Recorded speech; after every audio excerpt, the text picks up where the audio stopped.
Tuan-tuan buat, insya-Allah rezeki murah, hati tenang, mati husnul khatimah, bangun di mahsyar boleh tengok Nabi sallallahu alaihi wasallam.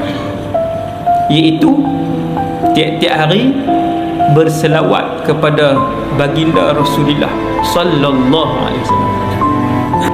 Allah arah semua umat Nabi Muhammad berselawat dan salamlah kepada Nabi Muhammad. Para sahabat pun tanya, ya Rasulullah, macam mana kami nak berselawat?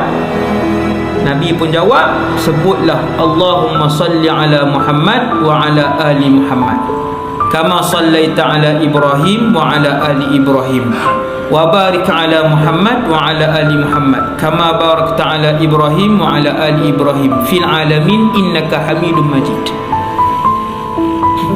Itu nama dia selawat Ibrahimiyah. Mana-mana umat kamu yang selawat kepada kamu sekali, Allah selawat kepada orang tu. Subhanallah.